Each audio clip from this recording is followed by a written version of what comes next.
దాని ముందు నాకు తెలియదు పల్నాడు అంటే ఏంటి. ఆనెస్ట్లీ ఇండియా లెవెల్లో పల్నాడు గురించి ఏం తెలియదు ఎవరికి. అందరికి విజయవాడ, విశాఖపట్నం, తిరుపతి తెలుసు అంతే. పల్నాడు గురించి ఎవరికి తెలియదు. ఇప్పుడు పల్నాడు మొత్తం ఫేమస్ అయింది మొత్తం ఇండియా వైడ్.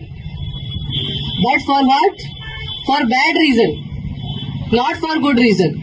గుడ్ రీజన్ లో ఉంటే that is very good. But ఎందుకు?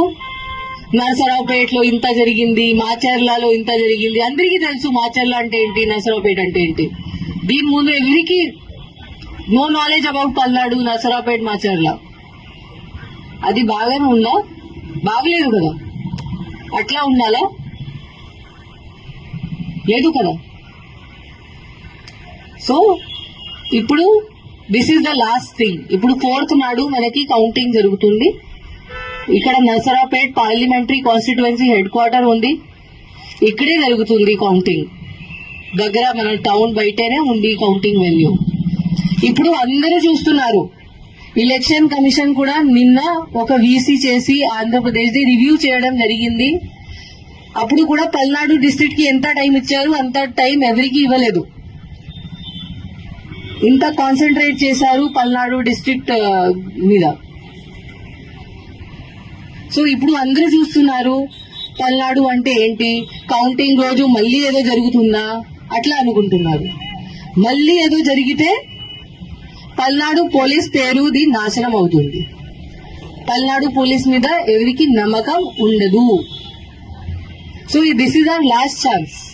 పల్నాడు పోలీస్ ఇమేజ్ సేవ్ చేయడానికి ఇది మన లాస్ట్ ఛాన్స్ ఉంది. బట్ యాజ్ నేను చెప్పాను, నాకు తెలుసు దట్ పల్నాడు పోలీస్ ఆఫీసర్స్ మీరు అందరూ ఉన్నారు. You are very good quality officers. చాలా ఎక్సలెంట్ ఉన్నారు, చాలా ఫిట్ ఉన్నారు, చాలా డెడికేటెడ్, చాలా హార్డ్ వర్క్ కూడా ఉన్నారు. ఓన్లీ ఒక డైరెక్షన్ మీకు కావాలి, ఒక లీడర్షిప్ మీకు కావాలి. ఆ డైరెక్షన్ మీకు ప్రాపర్ గా ఎవరు ఇస్తే మీరు ఏదైనా చేయగలుగుతారు. అది నాకు తెలుసు.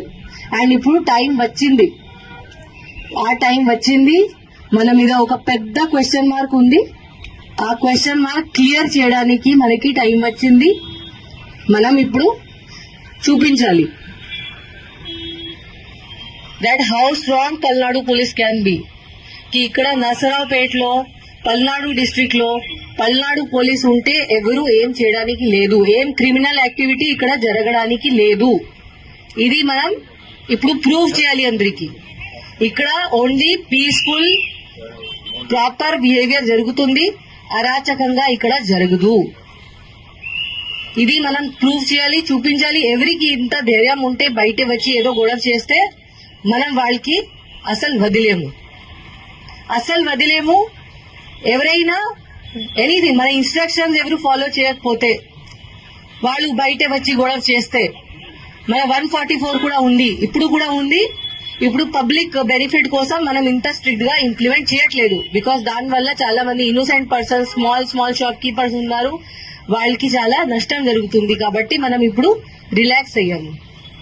1 జూన్ నుంచి మనం మళ్ళీ 144 సెక్షన్ ఇంప్లిమెంట్ గట్టిగా చేస్తాము. అప్పుడు ఎవరు బయట తిరిగితే ఆర్ ఎవరు ఎనీ ఇల్లీగల్ యాక్టివిటీ చేస్తే, ఇక్కడ మద్యం తాగితే బయటే, రోడ్ మీద రౌడీజం చేస్తే, ఇప్పుడు కూడా రోడ్ మీద rowdyism, any type of criminality ఎవరైనా చేస్తే, క్రిమినల్ బిహేవియర్, అది మనం అస్సలు యాక్సెప్ట్ చేయము. వీ హ్యావ్ టు షో మనం పోలీస్ వాళ్ళు ఉన్నాము, మనం లా అబైడింగ్ సిటిజన్స్ కి మన ఫ్రెండ్. ఎవరు అనుకుంటున్నారు కి నేను ఏదైనా చేయవచ్చు, వాళ్ళకి మనం we will teach them a lesson. వాళ్ళకి చూపిస్తాము ఏముంది. ఇప్పుడు మన పోలీస్ డిపార్ట్మెంట్ ఇప్పుడు మనం అందరంకి ఏం